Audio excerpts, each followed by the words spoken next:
Y cuando yo vuelvo del secuestro, Ujú. ese domingo 17 de diciembre en la mañana, era muy temprano, entonces voy a la casa de mis papás, ellos eran ya muy mayores, y me abrazo con mi mamá, con mi papá, y después vienen mis hermanas y lloraban de alegría. Y yo me abrazo con mi hermana Silvia, que lloraba mucho, y me puse a llorar yo también. Y mi hermana Silvia me dijo, no, tú no puedes llorar, vos eres el fuerte de la Eso. familia. ¿Te ves como presidente? ¿Tú te visualizas como presidente de Bolivia? Sí, Marcelo, sí, Sí. porque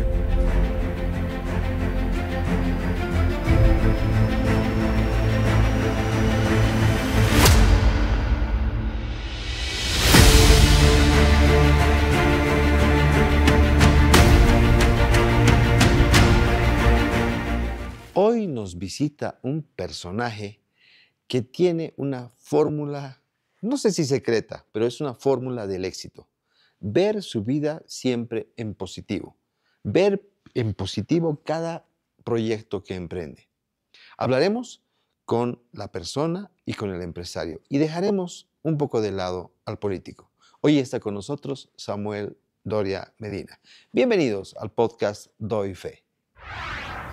3, 2, 1, estamos al aire. Hola Samuel, ¿cuál es el hecho extraordinario que has venido a contarnos y que ha marcado tu vida? hola Marcelo, un gusto poder compartir contigo.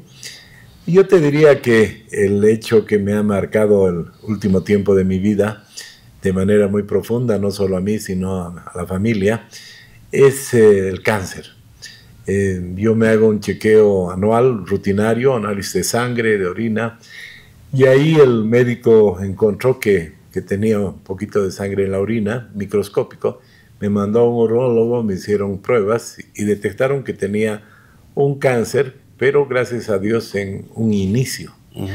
Entonces ahí comenzó el calvario. Me tomó cerca de un año, donde me han hecho quimioterapia, radioterapia, inmunoterapia. Ya ha llegado un momento en que yo he organizado mis cosas por si no salga de ello, ¿no? Por ejemplo, hablé con mis hijos, con mi familia, les di más responsabilidades de manera tal de que si yo no podía estar en las empresas, las cosas funcionen sin que yo esté. Entonces, una combinación de hijos y ejecutivos organicé adecuadamente. Eh, y fue muy duro, ¿no? Es tan duro porque la quimioterapia, la primera no es tan grave, pero después de la segunda... ¿Cuántas te hicieron de quimioterapia? Cuatro. 4. Cuatro sesiones. Y era tan fuerte que me hacían una y después de 15 días venía la segunda y así. Entonces, no, pues se me cayó totalmente el pelo y cosas que me impactaron. Claro, ya llegó seguramente un momento que era notorio que tenía algunos huecos en la cabeza por el pelo, que no había pelo, que mi hija me dijo, nos cortaremos el pelo. Y ella estuvo a punto, yo no la dejé, pero ella quería cortarse el pelo, ¿no? Y más bien yo le pedí a ella que me corte el pelo, ¿no? Y me rapó totalmente. Y claro, como muchas cosas... Qué momento duro, Samuel. Sí, sí, muy duro porque además cuando te hacen la quimioterapia es básicamente una serie de medicamentos para matar a las células Claro. de rápida reproducción y creación.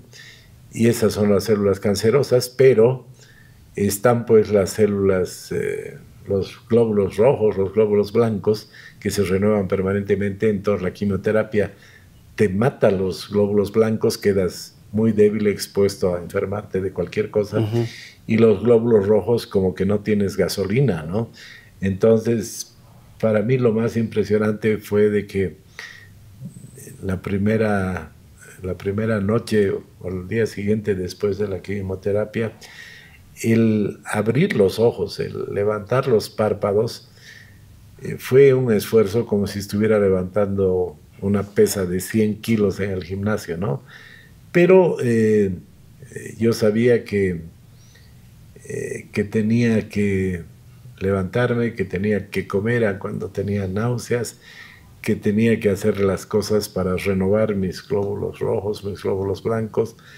Entonces, sí, cuando se trata de medicina soy muy obediente con los médicos, para, para que uno tenga la tranquilidad de haber hecho todo lo posible, ¿no? O sea, yo dije en algún momento, bueno, voy a hacer todo lo que esté a mi alcance para salir adelante.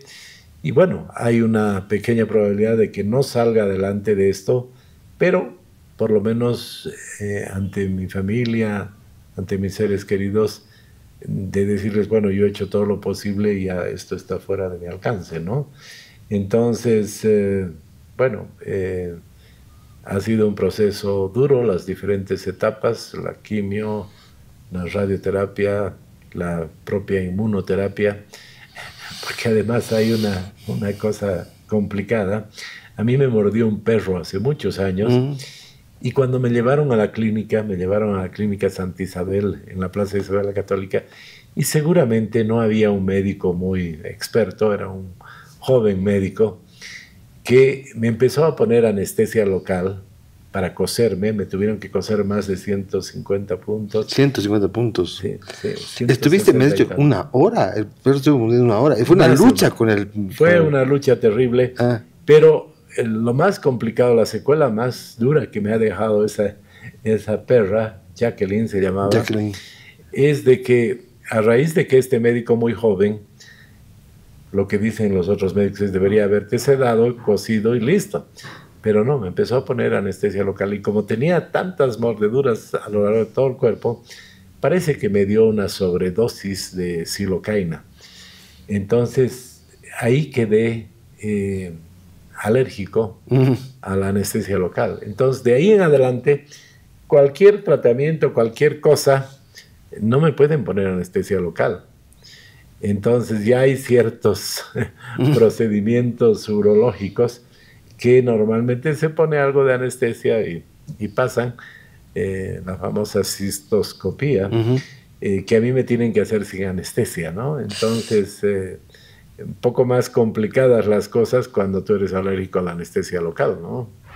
Samuel, en tu vida quiero hablarte de la línea Sabores Cascada. Ahora tienen nueva imagen: mandarina, papaya, lima limón, piña, durazno, guaraná, pomelo neus y fresoda. Cambiaron de imagen para refrescar con nuevas etiquetas, pero el sabor a frutas que siempre disfrutas sigue igual. La Cascada, una empresa orgullosamente boliviana. Samuel, en tu vida te has enfrentado al dolor, por lo que veo, y a la muerte varias veces. ¿Cómo asumes eso? ¿Tú crees que es parte del propósito que tienes en esta vida? Bueno, desde muy chico he tenido eventos complicados, cercanos a la muerte. Este del perro, por ejemplo, Sí, el del perro. No, el primero que tuve, que ese no es muy conocido también, es interesante.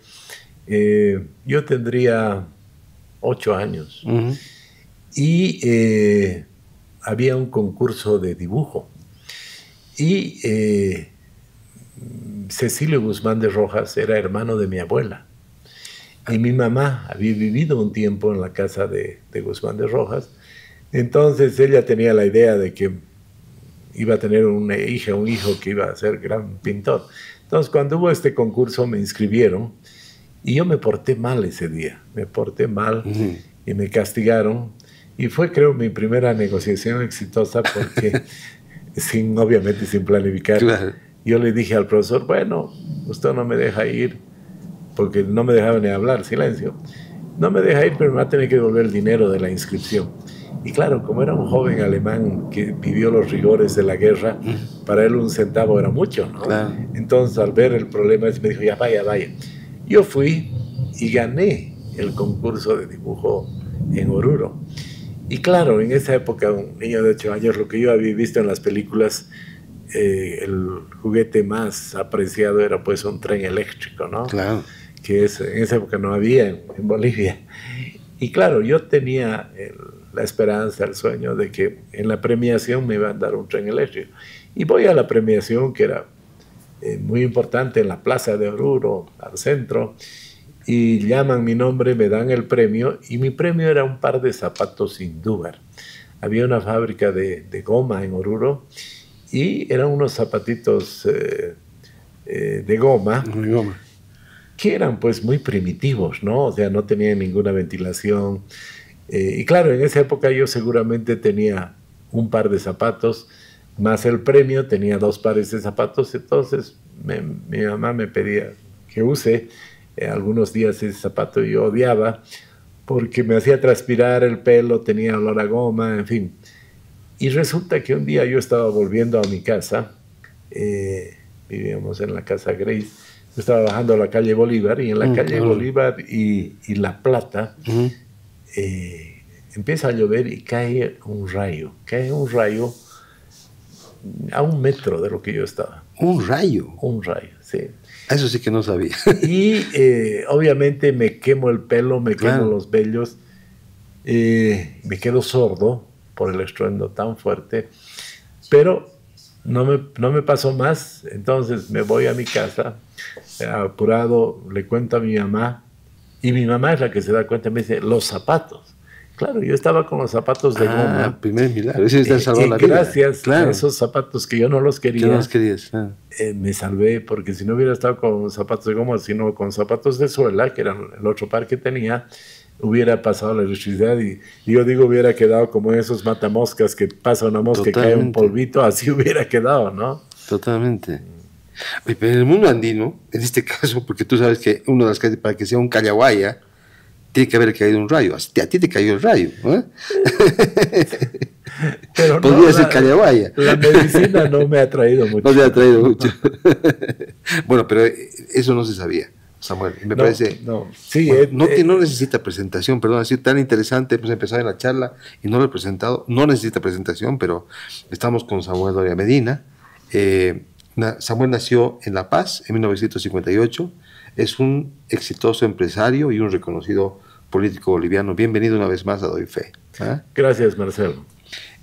Samuel, sigamos. Entonces, tú me estás contando de que, bueno, la primera encuentro cercano con la muerte, si vale el término, fue esta vez, que solo te quemaste un poco el cabello, nada más.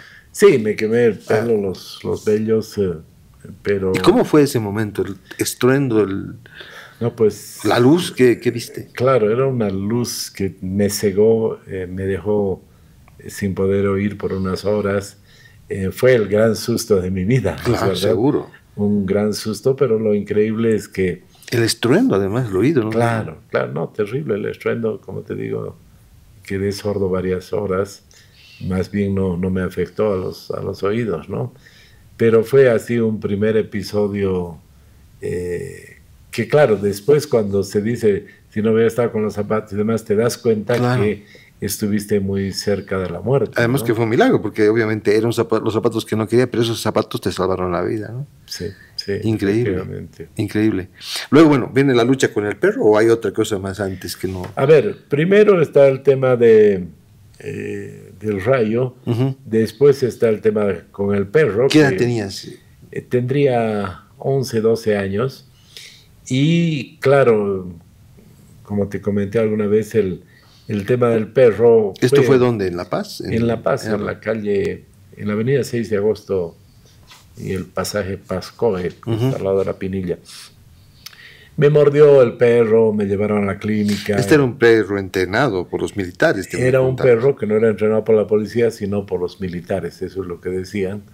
Y claro, yo jugaba con mi pelota en la azotea, y el perro estaba en la casa de abajo, en un jardín encadenado. Entonces, seguramente desarrolló una bronca terrible contra mí. Y seguramente pensaba que al jugar con la pelota lo provocaba, ¿no?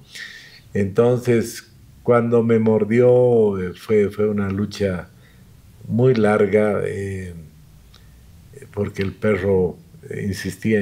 Al final me abrieron una ventana, me lancé a ese lugar y el perro golpeaba la ventana, ¿no? Increíble cómo el perro quería terminar con su presa, ¿no? Pero como te decía, el impacto más fuerte de hacerme poner la piel de gallina fue cuando me enteré, muchos años después, que estos perros atacan primero a los genitales. Y si no logran agarrar a los genitales, van al cuello. Y claro, recién yo me di cuenta que peleé con el perro durante cerca de una hora para que no logre su primer objetivo.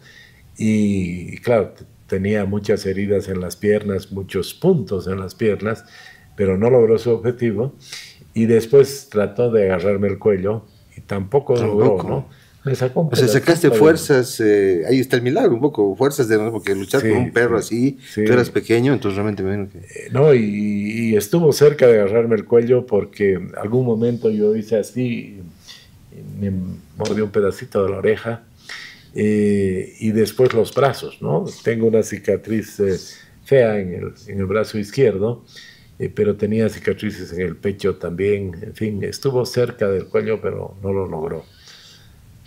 Después del perro ha venido el tema del... Pero antes, hubo niños que te soltaron al perro, una maldad ahí, ¿no es cierto? ¿Qué pasó con ellos? ¿Qué pasó en ese tiempo? ¿Llamaron a los papás? ¿Una hora luchando con un perro? No me imagino. No, se escaparon, no, eran los que vivían abajo. Ajá. Y ellos tenían tal vez 9 y 11 años. Entonces nadie pensó no me dieron el perro. Pensaron que me iba a dar un susto, pero nunca pensaron que ese perro me iba a hacer lo que me hizo, ¿no? Pero bueno, sobreviví. Me tuve que chupar las 14 vacunas antirrábicas, que son bien dolorosas, pero por suerte pasó ese evento, ¿no? Vamos a seguir con los perros. Quería aprovechar, estamos hablando de tu niñez. ¿Cómo fue tu niñez? ¿Cuáles son los recuerdos principales de tu niñez? ¿Cómo viviste esa época? A ver, tengo muy pocos y vagos recuerdos de la niñez en La Paz, porque yo nazco en La Paz y a los 4 años mi familia se va a la ciudad de Oruro.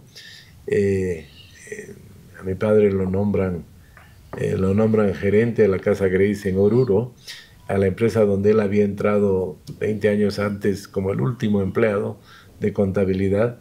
Entonces nos trasladamos a Oruro y en Oruro ya tengo la memoria de mi niñez. Estuve en el colegio alemán que era frente a mi casa.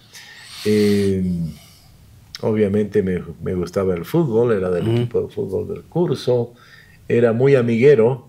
La Casa Grace era una empresa muy grande en esa época y tenía muchos empleados y venían, cargaban, descargaban azúcar, harina. Yo era amigo de los cargadores, era amigo de todos y era conocido. Entonces, sí, era muy independiente, ¿no? Yo salía sin ningún problema, me iba a cualquier lado.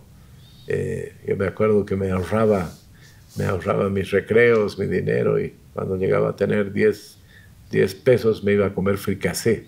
Había un buen fricasé ahí cerca al frente. Desde chico me gustaba la comida picante, entonces tengo todos esos recuerdos de Oruro, ¿no? Amigos y familia. Claro, muchos amigos del colegio alemán que después los he encontrado en la Universidad Católica. Familia, no teníamos mucha, no había familia en Oruro. Estaba más en La Paz, en Cochabamba. Pero sí, y estuve hasta el año 69, hasta cumplir 10 años en Oruro, y volvimos a La Paz, ¿no? Volviendo un poco al tema, al episodio del perro, ¿cómo fue que te curaron? ¿Cómo fue ese proceso? ¿Demoró mucho? No, porque ¿cuántos me has dicho? 160 puntos. Uy. Me acuerdo que fue muy complicado porque una vez que ya me metí a esa ventana, a esa casa, dijeron, salía sangre de este lado, me salió de este brazo como 1 litro, había que llevarlo a la clínica. Me pusieron en una frazada, me estaban sacando y mi padre le avisaron y él venía de su oficina, que era en la calle Mercado, hasta las 6 de agosto. Dice que había una trancadera terrible de unas 2 cuadras. Mi padre tocaba bocina para pasar y dijeron, no moleste, hay un muerto ahí, un chico muerto. Mi padre dejó su auto y bajó corriendo Y llegó y me vio vivo. Y claro, y era muy difícil las gradas y la frazada. Entonces mi padre era un tipo muy práctico. Me dijo, ¿puedes caminar? Me paré, sí, vamos. Me llevó caminando al auto y fuimos a la clínica Santa Isabel. Y sí, demoraron fácilmente un par de horas cosiéndome. Pues yo recuerdo que ya cuando volvimos a la casa era casi de noche, ¿no? ¿Dolía mucho? No, todavía estaba con la anestesia, pero estaba pues surcido por todo el cuerpo, Claro, ¿no? claro. Difícil encontrar una posición. Y claro, al día siguiente comenzaron a ponerme las vacunas, porque se hizo tal lío en el barrio que vino la alcaldía y le dio un veneno al perro. Ah, lo mataron al perro. Lo mataron, le dio estricnina, y dice que la estricnina afecta directamente al cerebro. Entonces no era posible analizar si el perro tenía rabia o no. Y claro, ahí me enteré de que la rabia, los perros puede ser que la porten y que ellos no tengan. Entonces había que hacer la vacuna, y claro, me pusieron varias vacunas y yo vi que como me sacaron sangre, y esa sangre le metieron a la cabeza, al cerebro de unos ratoncitos, y a la semana los ratoncitos estaban perfectos. Entonces claro, me tuvieron que terminar de poner las vacunas, pero no había el problema de la rabia. Bueno, pues, ¿y qué pasó con los dueños del perro? ¿Tuvieron un proceso, alguna cosa? No, o sea... No hubo, digamos, dijeron... No. Fue un evento así de chicos. Yo también tenía 12 años. Entonces, no, ahí quedó, ¿no? Ahí quedó. Volvamos al episodio del cáncer, que también ha tenido mucho dolor. Me hablabas de la radioterapia. ¿Cómo ha sido ese proceso y cómo ha sido el hecho de que porque han habido varias posibilidades que te planteó el médico, y uno de ellos era incluso quitar la vejiga? ¿Cómo fue ese proceso? Sí, me vio un médico en Nueva York y él me dijo, lo mejor es hacer un tratamiento agudo, duro, extremo, para asegurarnos que no vuelva el cáncer, y eso significa sacar la vejiga. Y él me dijo, es una operación compleja, usted va a perder unos 20 kilos, le va a tomar varios meses recuperarse, y puede ser que yo pueda hacer una vejiga nueva de intestino, pero puede ser que no se pueda, que eso no funcione, entonces tendría que usar una bolsita el resto de su vida. Entonces yo no acepté esa solución. Yo dije, para un paciente de 80 años tal vez, pero para un paciente de 62 no tenía sentido. Entonces a mi doctor familiar lo llamaba todos los días, le decía, he visto esto en internet, hay opciones, esto, lo otro. Hasta que después de 50 llamadas, seguramente en 60 días, él me llama y me dice, he hablado con un oncólogo muy conocido, especialista, y dice que hay una opción y quiere que lo vayas a ver este viernes. Él es muy ocupado, no tiene horas, pero él da apoyo en la Cruz Roja el día viernes, así es que te va a esperar ahí. Fui y hablé con él, el doctor Villa, y él me dijo, mire, sí, sacando la vejiga un 60% de que no vuelva al cáncer, no 100%, pero aplicando una radioterapia fuerte, 50% que no vuelva. Entonces, en su caso, en su edad, es mejor intentar la radioterapia. Y finalmente siempre está la otra opción. Entonces fui a donde un doctor experto en radioterapia, que era muy pesimista. Él me decía, yo no creo que usted aguante 25 sesiones. Muy difícil, muy complicado, y no sabremos qué va a pasar. Pero bueno, en la sesión 20 él se volvió optimista. Me dijo, caramba, usted ha aguantado, está bien, va a poder terminar, y yo creo que hay una buena probabilidad de que funcione, ¿no? Entonces llevé adelante las 25 sesiones, que al final, claro, uno queda inflamado, es difícil, pero se recupera, porque la explicación que te dan es que tu vejiga, tu colon, queda como cuando te quemas extremadamente al sol. Claro. Y la piel se regenera. pero las células cancerosas no se regeneran después de una radioterapia.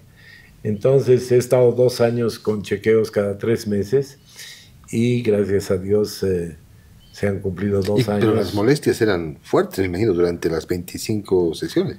Porque Sí. si el experto te decía, no creo que aguante y aguantaste, quiere decir, me imagino que tienes... Hay personas que tienen más alto el espectro del dolor, o digamos, para soportar el dolor. Entonces me imagino que lo tienes bastante alto, ¿no? Sí, sí, pero no, en la radioterapia, más que No duele. dolor, hay molestias, hay temas que te complican un poco, pero que se resuelven en unas semanas cuando se acaba esa terapia, ¿no? Qué fuerte, qué fuerte. Doy Fe es el podcast donde, bueno, compartimos estas historias extraordinarias, esas que pasan pocas veces en la vida, pero que definitivamente nos marcan de por vida. Eres un empresario exitoso. ¿Has visto milagros en tu profesión? ¿Cuáles son los pilares fundamentales que te han guiado hacia el camino del éxito, Samuel? Bueno, mi padre es una figura muy importante porque por cosas de la vida, mi abuelo murió joven, mi padre tuvo que dejar el colegio a los 14 años, mi padre ni siquiera fue bachiller, pero era un hombre muy tenaz, autodidacta. Él trabajó muchos años de boletero de un cine que hay todavía en Oruro, y a los 8 años que él trabajaba de boletero, vino un amigo y le dijo, están buscando en una empresa importante un ayudante de la contabilidad. Y claro, después, me contaba mi padre muchos años después, que por suerte en los años 40 no había ninguna clase de calculadora. Claro. Y que lo que necesitaban era alguien que sume todos los días los libros de ventas, el libro mayor. Y mi padre era bueno por los números. Entonces dio examen, lo contrataron, y de ser así el último empleado, a los 20 años llegó a ser el gerente de la empresa en Oruro, y a los 30 años llegó a ser gerente financiero nacional. Entonces, él era una persona que se preocupó mucho por mi educación, porque él no tuvo educación. Yo he tenido una buena educación. Y bueno, y también la escuela de mi padre, ¿no? Entonces, desde ese punto de vista, tener el consejo, la guía de una persona autodidacta que sabía mejor los presupuestos que dice jóvenes que habían estudiado en grandes universidades norteamericanas, presentaba un presupuesto de 10 empresas consolidados, y mi padre miraba y decía, no está bien, está mal por esto, no puede ser, y revisaba y estaba mal, ¿no? Entonces, haber tenido esa enseñanza, además mi padre era un hombre que siempre decía, hay que ver los elefantes, no las hormigas, hay que ver lo importante. Una serie de consejos, y lo que he aprendido en la universidad me ha preparado muy bien, ¿no? Me ha preparado muy bien. Y también en el campo empresarial no he tenido tareas fáciles. Yo comencé en Soboce cuando tenía 28 años, y era una empresa que estaba prácticamente quebrada. Estaba intervenida por los acreedores, porque no pagaban sus deudas, intervenida por los trabajadores. Pero bueno, hice un gran equipo humano con gente que había conocido en la Católica. ¿Entraste a dirigirla?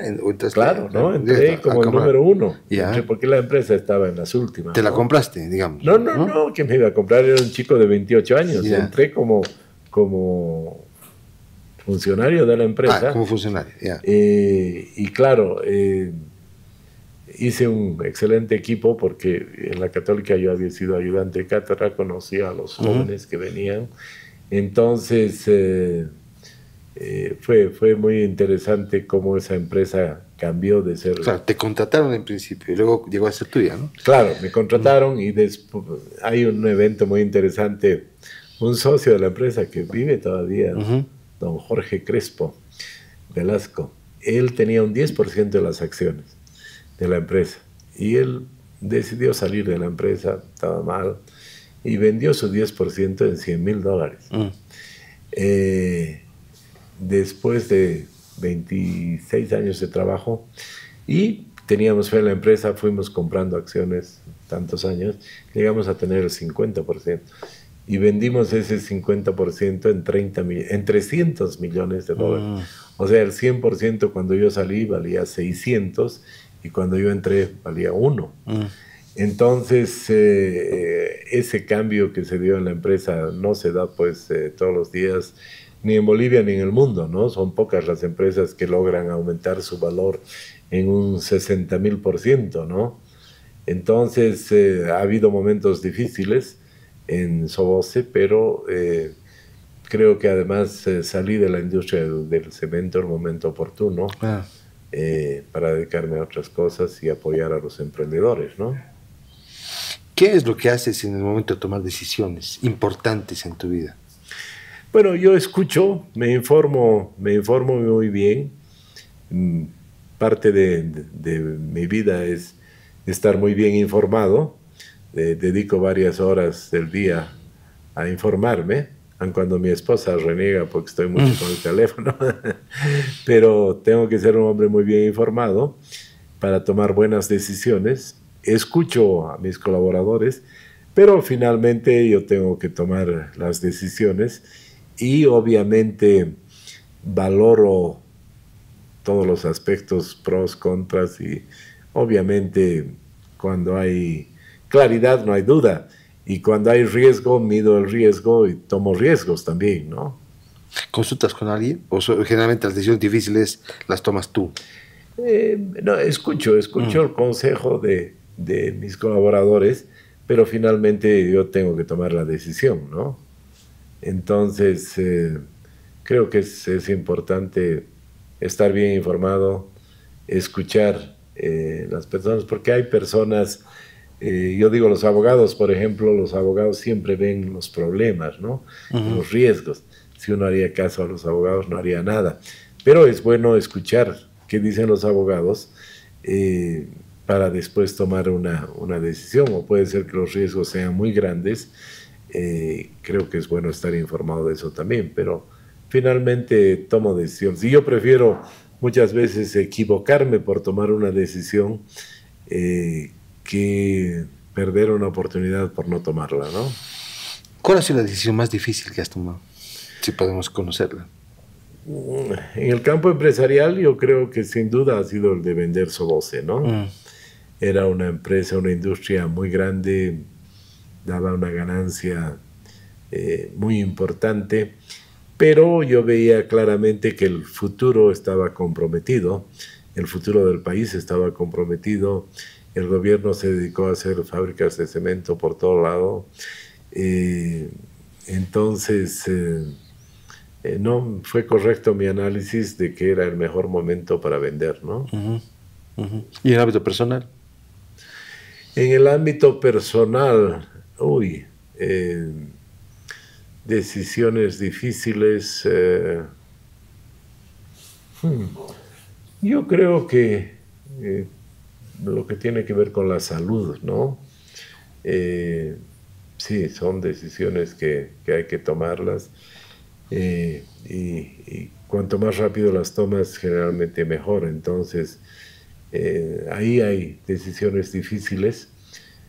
Porque claro, uno se tiene que informar, pero uno no tiene todo el conocimiento que tienen los expertos, los médicos, ¿no? Dios, ¿qué papel juega en tu vida?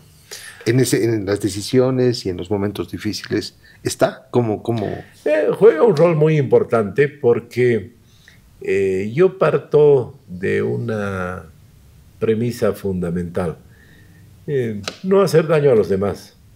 Entonces, yo nunca tomo acciones o hago decisiones para dañar a alguien. Entonces, desde ese punto de vista, yo considero de que Dios me acompaña, porque la mayor parte de las decisiones que tomo son para apoyar, para generar empleo, para apoyar a emprendedores, satisfacciones para familias. Yo nunca voy a embarcarme en un proyecto por fregar a alguien o por complicar la vida. No está en mí. Entonces, desde ese punto de vista, yo creo que claramente sé cuál es mi rol, ¿no? Soy una persona que tomo decisiones importantes. Con mi mamá alguna vez se produjo un hecho interesante que define un poco mi rol. Mi mamá me reclamó que no fui al cementerio. Y yo le dije, mami, tú te ocupas... ¿Al cementerio? ¿Cuándo? ¿Por qué? No, no fui al cementerio a llevar flores o a ver cumpleaños o algo de mi padre. Ah, tú. Entonces yo le dije a mi mamá, mami, tú te ocupas de los muertos, que tengan flores, que los visiten. Yo me ocupo de los vivos. Y vos sabes que yo me ocupo que no les falte nada a ninguno de los vivos. ¿De acuerdo? Y mi mamá me dijo, de acuerdo. Entonces, tal vez no voy a misa, mi esposa es la que va a misa, pero yo me ocupo de tomar decisiones, de ayudar a las personas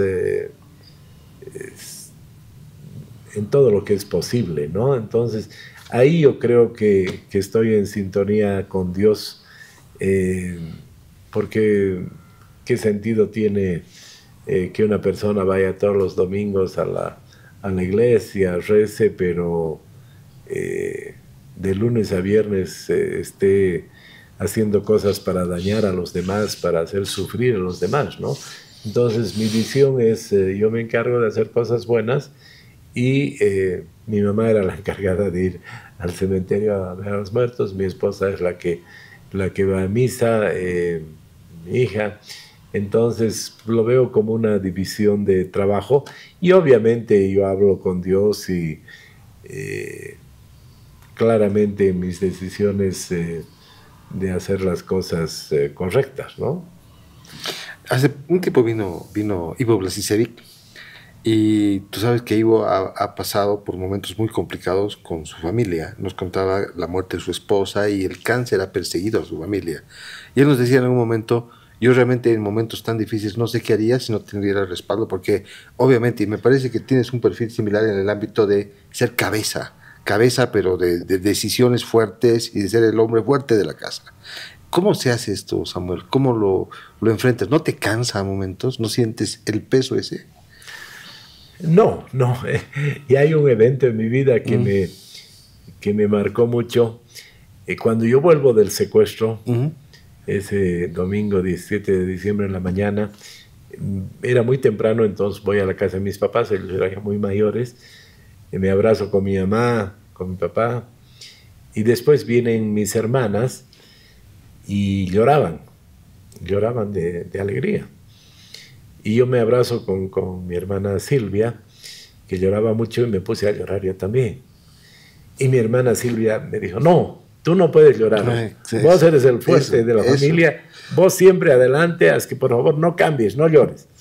Y yo dejé de llorar y entendí muy claramente ese rol que veía el resto de la familia, ¿no? De ese rol quisiera que hablemos, porque a veces es un rol pesado, es un rol de repente demasiado pesado. Y tú eres un ser humano, eres una persona, y en algún momento, obviamente, no sé, a veces decimos los hombres no lloramos, ¿no?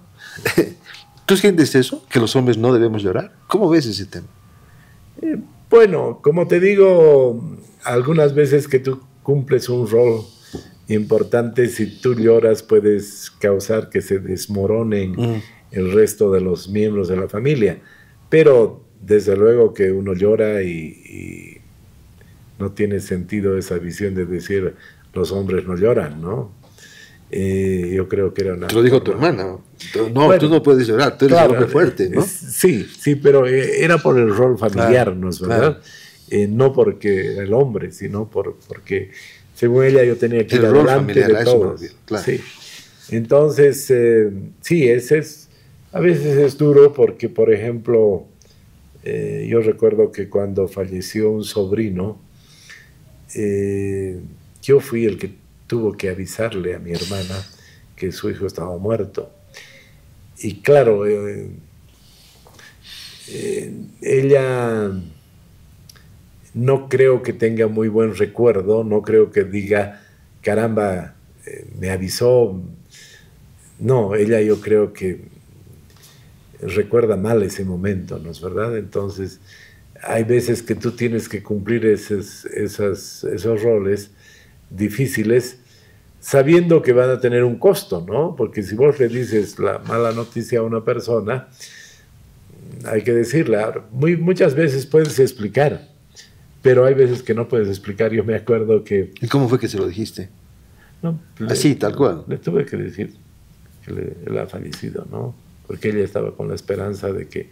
¿Qué tenía tu sobrino? ¿Qué pasó? No, tuvo un accidente. Un accidente. Un accidente, yo lo llevé a la clínica, pero llegó muerto ya. Y llegó mi hermana y tenía la expectativa de que iba a salir adelante. Y yo le tuve que contar y decirle, no, ya no hay nada que hacer, ha muerto.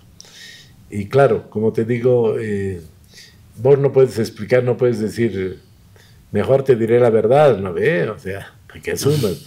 No, tienes que dar la noticia sabiendo que puede ser que vas a generar un mal recuerdo, ¿no? Porque hay muchas veces, y eso te da satisfacción de que puedes explicar. Yo me acuerdo que cuando estaba en Soboce, hubo un chofer que tuvo un choque y después un accidente porque iba a mucha velocidad. Y fue un accidente complicado, no pasó nada, pero una chiquita se cruzó y como estaba yendo a tanta velocidad desvió, se volcaron y demás. Entonces era una persona imprudente y había que despedirlo. Entonces se lo despidió y él pidió hablar conmigo. Y él vino a hablar conmigo y yo le expliqué. Y le dije, mira, a ver, tú has cometido un error, te ha perdonado, se te ha dado otro, pero has cometido otro peor. Y mi trabajo, mi rol es cuidar por los miles de personas que trabajamos. Si yo te perdono a vos, van a decir, no, en esta empresa se puede hacer cualquier cosa y no pasa nada. Y voy a perjudicar a miles de personas. Y al final la persona esta me dijo, tienes razón, tengo que ir, ¿no? Porque entendió que algo muy difícil para él, perder su empleo, era por su responsabilidad, ¿no es verdad? Entonces, desde ese punto de vista, a veces te da satisfacción que la gente pueda entender, porque cuando alguien termina su trabajo, muy difícilmente va a aceptar que porque hizo mal trabajo, ¿no? Va a decir que no me querían, no me tenían voluntad, esto, el otro. Y eso en la vida tienes que hacerlo, ¿no? Porque yo tengo el manejo de empresas por 30 años que siempre se mantienen bien y cuando ha habido crisis, cuando ha habido problemas, tienes que reducir gastos, tienes que tal vez despedir, jubilar a algunas personas que ya están en la edad y demás. Y bueno, es difícil, pero hay que hacerlo, porque si no lo haces, se complica todo, ¿no? Es la teoría del fusible, digo yo.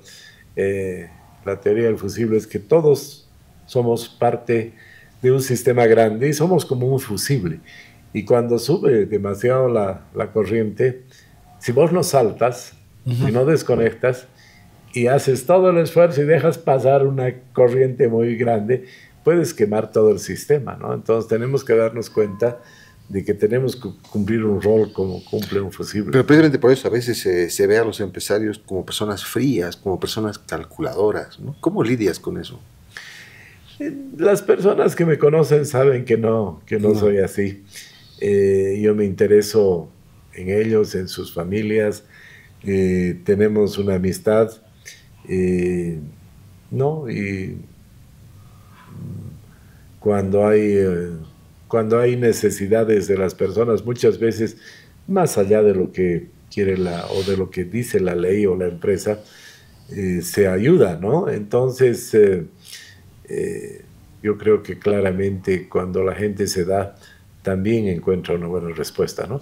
Y eso yo les comentaba a los jóvenes, hice un TikTok en algún momento, donde decía, hoy en día los jóvenes dicen, no, yo trabajo hasta las 6, me voy y apago mi celular. Yo les decía, si vos tienes esa actitud y no quieres prender tu celular más tarde, o te piden que trabajes un sábado algún día y no quieres hacerlo, bueno, cuando tú quieras comprarte un departamento y vayas a prestarte dinero a la empresa, te va a decir, no, la ley dice eso y punto. Pero si vos eres una persona que das un poco más, la empresa... Yo le llamo la milla extra, ¿no? Claro, claro. Si vos das la milla extra, la empresa, la institución, la familia, el resto, contigo va a estar dispuesta a darte también una milla Yo extra, ¿no? hice un post esta semana en Facebook. Bueno, recientemente tú sabes que bueno, este chico Villamil, futbolista, ha triunfado en Liga de Quito, ¿no? Ha salido campeón. Yo recuerdo de este muchacho una vez que lo vi en un gimnasio. Yo iba a un gimnasio y lo vi justo días antes de un clásico Bolívar Strongest.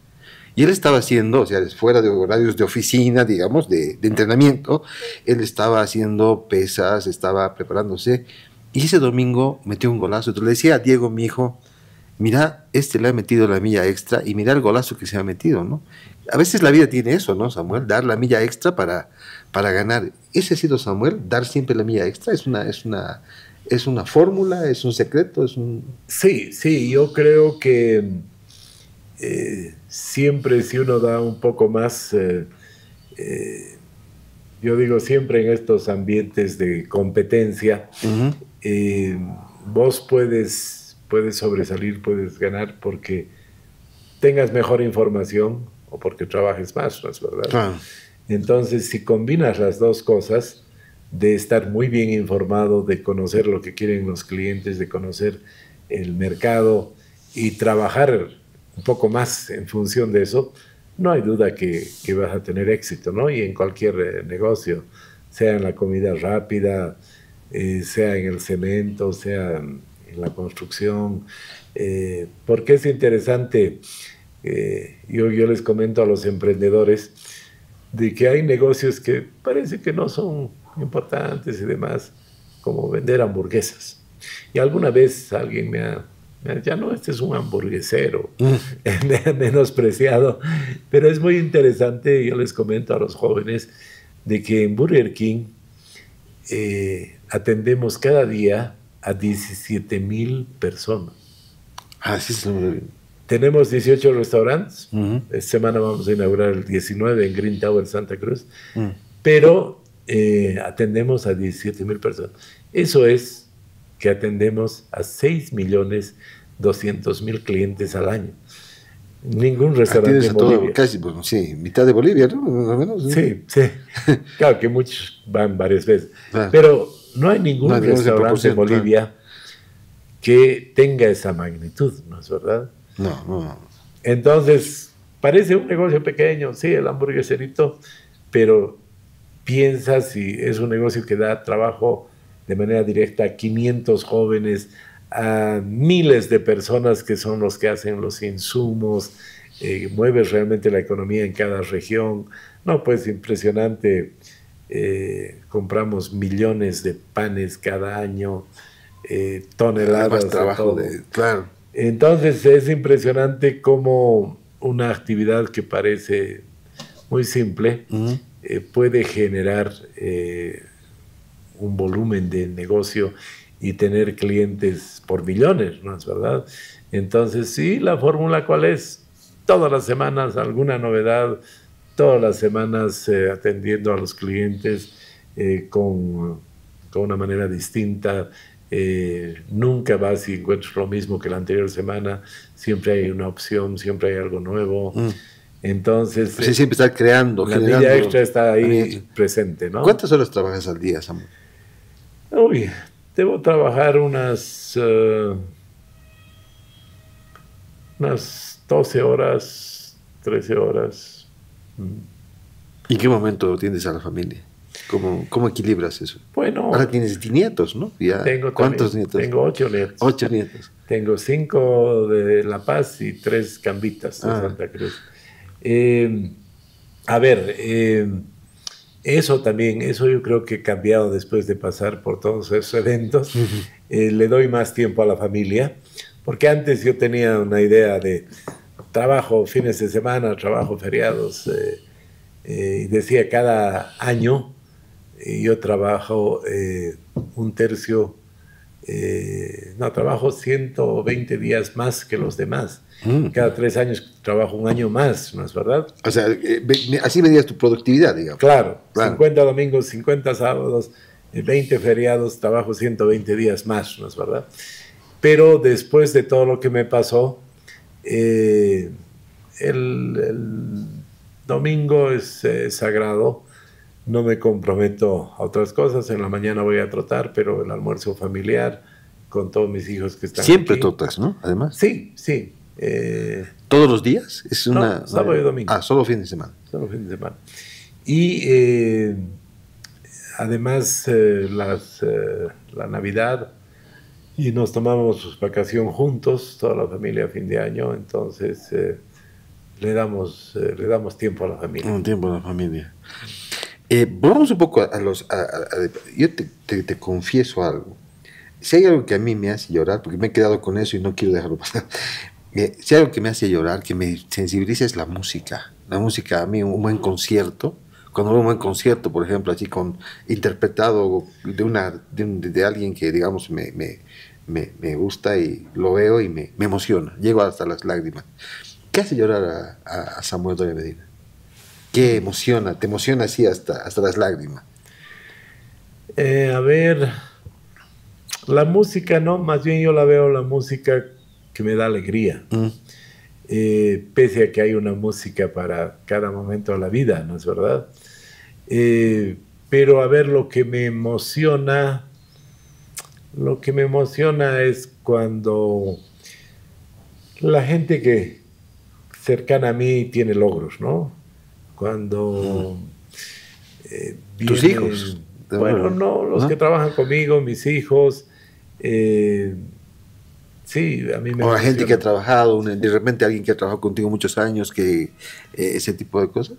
Bueno, no, mucha gente que, por ejemplo, viene y me comenta y me dice, mi hijo se está graduando de ingeniero, de economista, o mi hija es una médica, ya tiene especialidad, y gracias al trabajo que yo tuve y demás, entonces eso me emociona, eso me da mucha satisfacción hasta la emoción, ¿no? Samuel, has contado en libros, has contado de diferentes maneras, en entrevistas también, lo que ha ocurrido, digamos, con dos episodios en tu vida. Uno, el secuestro, y otro, el accidente ese aéreo que igual has estado cerca de la muerte, ¿no? Hablemos del secuestro. ¿Hay algo que no has contado? Algo que de repente... Porque has pasado ¿cuánto tiempo encerrado? 45 días. ¿Cómo han sido esos 45 días de ahí? ¿Qué has pensado? ¿Qué pensabas? Porque creo que marcabas el tiempo, ¿no? Hacías... Ahí hay una cosa interesante. Hay un profesor japonés que vino hace 20 años a dar clases a la maestría en la Universidad Católica y se interesó por el caso de Somoza. No. Y él me entrevistó y demás y escribió un caso de Somoza para la Universidad de Harvard. Si vos entras a la biblioteca de casos de Harvard vas a encontrar el caso de Somoza. Y él ha vuelto al país después de 20 años y ha preguntado, ¿y qué pasó con Samuel ese de Somoza? Y le han contado pues que lo han secuestrado, se ha caído en un avión, ha tenido cáncer. Y él me ha hecho unas entrevistas y me dice que él anda trabajando, buscando en algo que llaman sense making en inglés, algo que uno pueda... Buscar el sentido de las cosas, ¿no? Algo que uno pueda describir de una experiencia y que sirva a otras personas, claro. ¿no es verdad? Como la milla extra. Inspire, exacto. Sí. Entonces, él me ha entrevistado y, por ejemplo, él considera de que el hecho de que el primer día del secuestro me dan una puntabola y un papel para hacer una carta a la familia, yo aprovecho y hago mi calendario en mi zapato, que lo tengo el zapato después de 30 años, y hago mi plan de acción.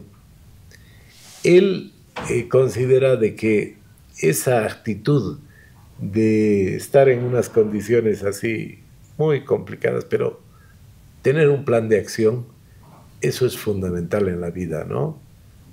Pues claro, si consideras que estaba en un cuarto de 2x3, frío, no había baño, en condiciones incomunicados. No había baños. No había baño.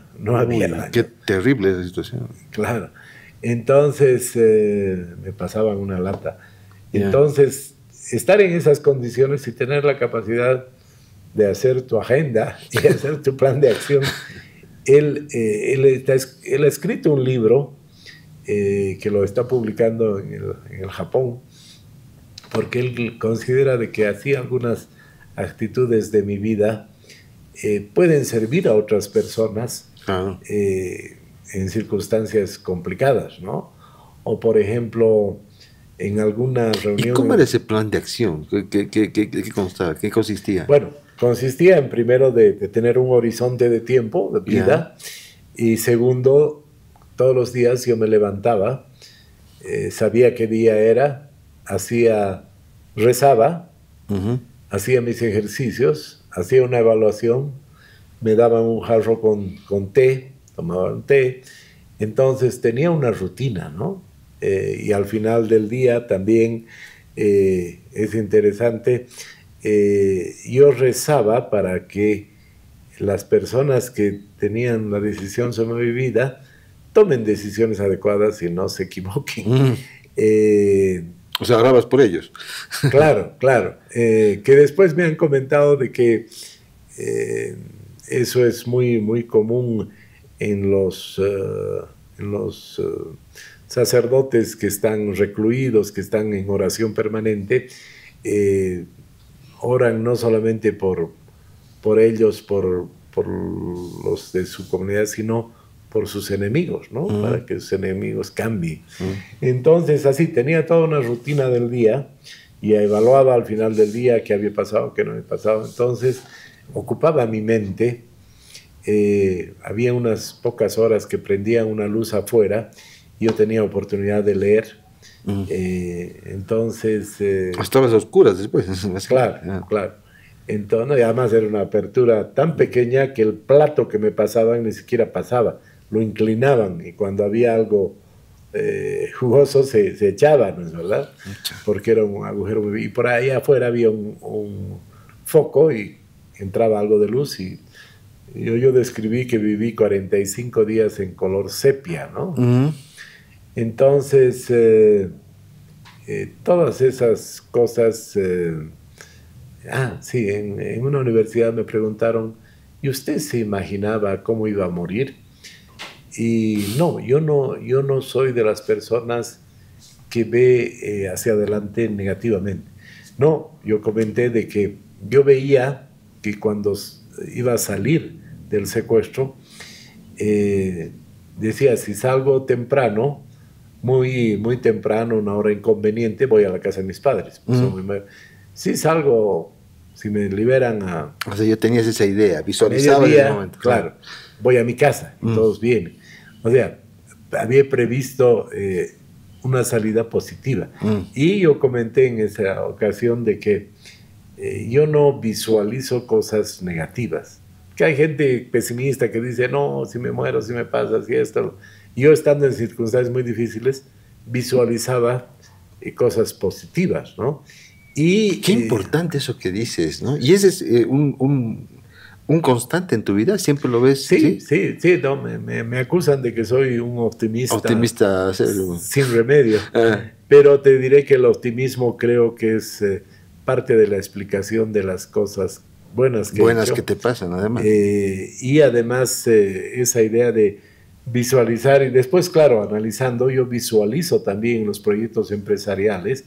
Yo me acuerdo que cuando inauguramos Green Tower aquí en La Paz, yo conté de que veía el futuro de esa zona con muchos edificios altos, que iba a cambiar la zona, que seguramente en 10 años iba a haber muchas torres alrededor.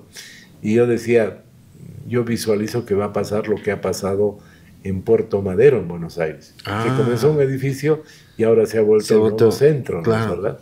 Entonces, claro, esa capacidad de ver las cosas hacia adelante, pero de manera positiva. No negativa, es lo que este japonés está trabajando en el sense making, ¿no?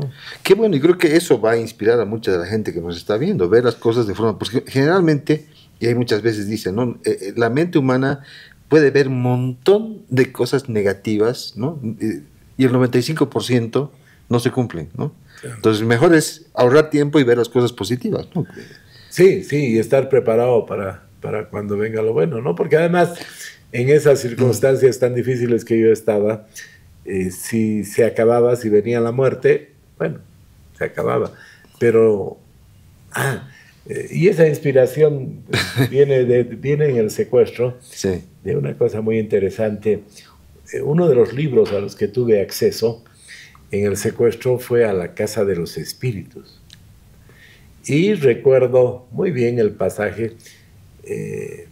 Blanca era una muchacha en Chile, en la época de la dictadura, que la toman presa y la torturan. Y así, después de una tortura, ella estaba en una situación muy complicada y ella hablaba con su abuela. Y ella entendía que su abuela le respondía, ¿no? Y le dice a su abuela, mira cómo estoy, ayúdame a morir, quiero morir. Y la abuela la riñe y le dice, no seas tonta, todos se mueren, lo importante es vivir, lo importante no es morir, todos nos vamos a morir, lo importante es vivir. Qué importante recibir ese mensaje en ese momento, claro, ¿no? Es como que... Claro. Y obviamente el personaje adquiere fuerzas y sobrevive. Y te dio fuerzas también. Claro, y a mí también me dio fuerzas entender de que en situaciones muy complicadas lo importante es vivir, ¿no? Y también eso alimenta mi optimismo. Claro, claro. Y bueno, me contabas que pasó algo y que realmente era el 777, me decías, sí. Al final del secuestro. Compártanos eso, por favor. Sí, mira, los últimos días del secuestro había una situación muy complicada porque a estos terroristas peruanos del MRTA los toman presos a un grupo en Lima. Ellos querían tomar el Congreso del Perú con una americana y los toman presos, y entre los que toman presos estaba el negociador, el que llamaba a mi familia para negociar mi liberación, el pago de un rescate. Y realmente suceden cosas increíbles porque lo primero que me pareció increíble, que después nos enteramos, es de que se había extendido demasiado el secuestro y tienen una reunión en algún lugar de La Paz, gente del MRTA que viene del Perú, gente de Bolivia, y empiezan a discutir qué hacer. Y los más duros, los peruanos, dicen hay que matarlo, hay que eliminarlo, y así el próximo año secuestramos a alguien y van a pagar rápido. Hay otros que dicen no lo matemos, estamos cerca de conseguir un rescate. Y finalmente hay alguno que propone y dice, ya, daremos este fin de semana. Si en el fin de semana se logra el rescate y nos deshacemos de este tipo, perfecto. Si no, el lunes vemos si es que lo matamos o vemos hasta el próximo año. Y ese fin de semana entonces tenían que resolver. Pero había el problema, o sea, el primer 7 era ese, ¿no? Que haya una opción de salida. El problema es de que estaba preso el negociador y que hablaba con el doctor Bonifaz. Y el doctor Bonifaz ese viernes tenía que tomar exámenes en la universidad. No podía esperar de 8 a 9 que dijeron que iba a hacer la llamada. Entonces deja a otra persona. Y llama la otra persona, o llama el nuevo negociador, contesta a esta persona que no conocía la voz, que no sabía, y le habla, porque tal vez el doctor Bonifaz le hubiera dicho, usted no es, le colgaba, ¿no?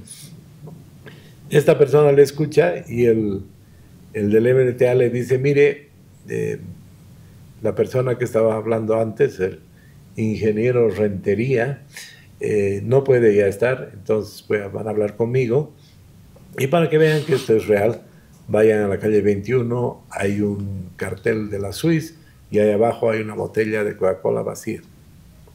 Vayan rápido. Van, y dentro de esa botella estaba un llaverito que mi hija, un corazoncito rojo que me lo hizo mi hija de porcelana fría en la guardería, y yo lo usaba como llavero. Entonces, ante semejante evidencia, nadie duda pues de que eran los secuestradores, claro. Y ahí el sábado en la mañana, o sea, ya se produce el tercer 7, el sábado en la mañana mi padre había pedido el dinero y tenía el dinero porque estaba medio enfermo y dijo, por ahí después no voy a poder resolver esto, ¿no? Entonces había el dinero. Y así se dan una serie de circunstancias que se logra pagar. La policía andaba detrás.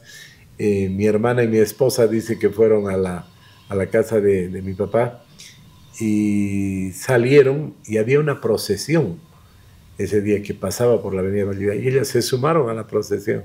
Y claro, la policía la siguió y la persona con el dinero salió en el auto y llevó el dinero a los que iban a ir a pagar el rescate, ¿no?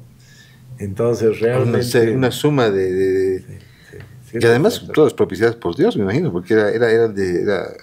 Claro, no puedes entender que se den tantas cosas para que funcione ese engranaje, ¿no?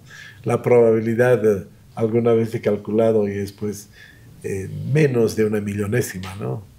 Claro. Samuel, sigo. Hay otra cosa que quiero preguntarte. Me dices que siempre has tenido mente positiva. En ese momento en el que el avión se estaba cayendo, ¿pensabas, me voy a salvar? ¿O en ese momento realmente dijo, no, esta vez sí? No me rendí ni cuando se caía el avión. Y ahí surge una frase que se ha hecho muy conocida, ¿no? Porque, y eso también le llamó mucho la atención al japonés. Sí. Porque mira, cuando se caía el avión, yo me fijo, yo digo, estábamos yendo en el avión con los principales ejecutivos de Sobose, y yo digo, si nos caemos, no solamente va a afectar a mí y a él, al gerente, sino va a afectar a toda la empresa. Porque si no estábamos en la empresa, ni él ni yo, la empresa hubiera tenido muchos problemas y hubiera afectado a miles de familias, ¿no? Entonces yo razono eso muy rápidamente y ahí es que digo, no, pues no me puedo morir. Carajo, no me puedo morir. Porque si yo me moría y se moría el gerente de la empresa, se caía la empresa. No es verdad, estábamos los dos principales conductores de la empresa y yo me asusto y digo, no, eso va a afectar a miles de personas, ¿no? Entonces, el japonés considera que también el hecho de no pensar solamente en uno cuando uno está en una situación así, claro, sino de poder pensar. No, esto va a afectar a tanta gente, claro. Es algo como que hace sense making. Samuel, y en ese digamos, positivismo, en ese tema, no hemos hablado de política y lo festejo, pero esta última pregunta, que estamos ya en el límite, ¿te ves como presidente? ¿Tú te visualizas como presidente de Bolivia? Sí, Marcelo, sí, porque se han dado también las cosas de cierta manera. Yo soy una persona que sé enfrentar crisis. Sobose era una empresa donde dice que apostaban en la paz, decían va a quebrar en 3 meses, en 6, y yo la volví la industria más importante. Entonces sé cómo sacar de la crisis al país. Por eso también es que me he comprometido a hacerlo en 100 días, porque tengo el conocimiento, la experiencia, y yo considero de que en las elecciones la gente va a buscar alguien que resuelva ese problema. Y creo que se han dado las condiciones de que yo soy el que tiene más experiencia y conocimiento. Y además me conocen, ¿no? No es que estoy viniendo por las elecciones a hablar de lo que puedo hacer, como muchas veces sucede, ¿no? No, yo vengo trabajando en el país, no me he escapado, los masistas me han hecho barbaridades, me han querido meter preso, pero en ningún momento me he escapado, he seguido trabajando y he mostrado los resultados, y los resultados están a la vista, ¿no es verdad? La industria del cemento, el Hotel Los Tajivos, Burger King, los Green Towers, en fin, el apoyo a los emprendedores. Yo vengo haciendo eso más de 10 años. No son cosas que he traído sobre la mesa porque hay elecciones, como seguramente muchos políticos hacen, ¿no es verdad? Entonces, si la población aprecia todos esos aspectos, sí me veo como presidente. Gracias, Samuel, por dar fe de esas historias maravillosas que nos has contado, que has compartido. Te agradezco un montón. Y bueno, tu despedida. Gracias por estar con nosotros en este programa. No, gracias a ti, Marcelo. ¿Cómo te has sentido? No, te felicito porque normalmente te preguntan de la coyuntura, de lo que pasó esta mañana, esta noche, esta tarde. Y creo que es útil también poder hablar de cosas más profundas para que la gente pueda conocernos mejor también. Conocer a otras personas y además un poco inspirar, ¿no? Inspirar. Y creo que yo me quedo definitivamente de este episodio con esa visión que tienes de la vida, que creo que es muy importante, ver siempre las cosas, lo positivo de las cosas, ¿no? Y eso es creo que ese formato esa forma de pensar va a inspirar a muchas personas. Gracias por estar aquí. Gracias a ti, Marcelo. Quiero hablarte de la línea Sabores Cascada. Ahora tienen nueva imagen: mandarina, papaya, lima limón, piña, durazno, guaraná, pomelo neus y fresoda. Cambiaron de imagen para refrescar con nuevas etiquetas, pero el sabor a frutas que siempre disfrutas sigue igual. La Cascada, una empresa orgullosamente boliviana. Estas son las imágenes de nuestro siguiente episodio. En esta boca es mía. Esta boca es mía, con la Giovanna Chávez, el Beto, el Nano Tarifa. Yo lo metí al Nano, me acuerdo era. Yo le invitaba a Cristina Corrales, a Verónica Palenque, a Cristina Saralegui. Era la cambita del bar La Pelotera con David Santalla también. Eso fue Doy Fe. Hasta la próxima semana. Chao. Mandarina, papaya, lima, limón, piña, durazno, también guaraná, pomelo,